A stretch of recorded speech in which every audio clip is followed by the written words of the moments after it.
আসসালামু আলাইকুম, কেমন আছেন সবাই? আশা করি সবাই অনেক বেশি ভালো আছেন, সুস্থ এবং সুন্দর আছেন। এখানে হ্যাঁ অথবা না যে কোনো একটা ভোট আপনি দিতে পারেন। আপনি যদি চান যে বাংলাদেশে আবার দুর্নীতি, চাঁদাবাজি আগে যেমন চলতেছিল সেই রকমই হোক বা তার থেকে আরো বেশি হোক, তাহলে আপনি না ভোট দিবেন।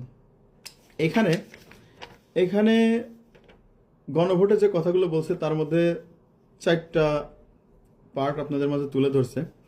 নির্বাচন নির্বাচনকালীন তত্ত্বাবধায়ক সরকার, নির্বাচন কমিশন এবং অন্যান্য সাংবিধানিক প্রতিষ্ঠান জুলাই সনদে বর্ণিত প্রক্রিয়ায় আলোকে গঠন করা হইবে। এই ব্যাপারটা যদি আপনাদের না জানা থাকে তাহলে অবশ্যই জুলাই সনদটা দেখতে হবে। দ্বিতীয় বলছে, আগামী জাতীয় সংসদ হবে 2 কক্ষ বিশিষ্ট ও জাতীয় সংসদ নির্বাচন দলগুলোর প্রাপ্ত ভোটের অনুপাতে 100 সদস্য বিশিষ্ট একটি উচ্চ কক্ষ গঠিত হবে এবং সংবিধান সংশোধন করিতে হইলে উচ্চকক্ষের সংখ্যাগরিষ্ঠ সদস্যদের অনুমোদন দরকার হবে। এই লাইনটা কি বুঝতে পারছেন? এখানে যে দুইটা দুইটা কক্ষ গঠন হবে, তো সেখানে যারা উচ্চকক্ষে থাকবে তারা ইচ্ছা করলে এই সংবিধান পরিবর্তন করতে পারবে না।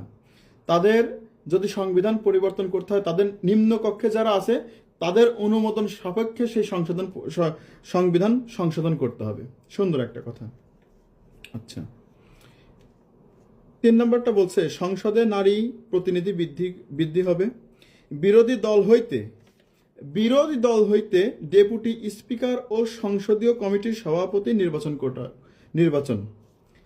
এখানে একটা ভালো একটা ব্যাপার, কিন্তু ধরেন আমি একটা দলে জয়ী হয়েছি, আমার সংখ্যা বেশি, আমি সেখান থেকে যদি আমি কোনো একজন মানুষকে একটা দায়িত্ব দিয়ে রাখি, সে অবশ্যই আমার কথা শুনবে, আপনার কথা শুনবে না।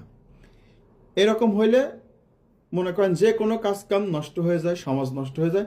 যে কোনো কাজ তারা করে ফেলতে পারে তাদের মন মতো। যে কোনো একটা আইন বানায় ফেললো, তারে বলে দিল এটা করে দাও, করে দেবে।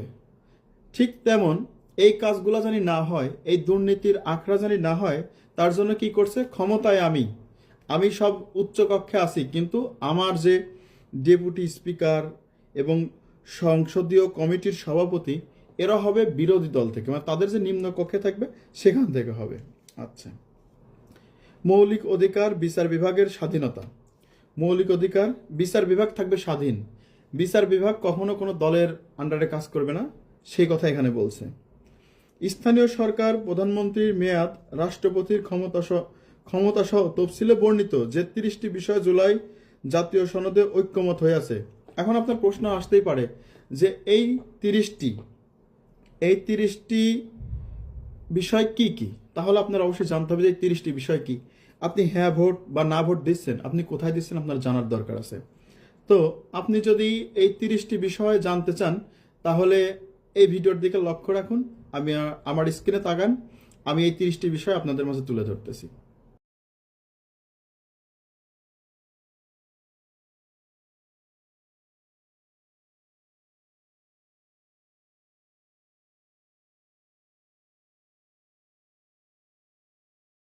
বলছে, তফসিলে বর্ণিত যে 30টি বিষয়ে জুলাই জাতীয় সনদে ঐক্যমত হইয়াছে সেইগুলো বাস্তবায়নে আগামী সংসদ নির্বাচনে বিজয়ী রাজনৈতিক দলগুলো বাধ্য থাকবে।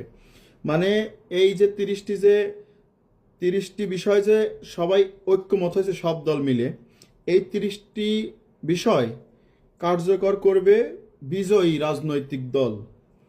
যারা বিজয় হবে এই নির্বাচনে, তারা এই কাজটা পালন করতে বাধ্য থাকবে।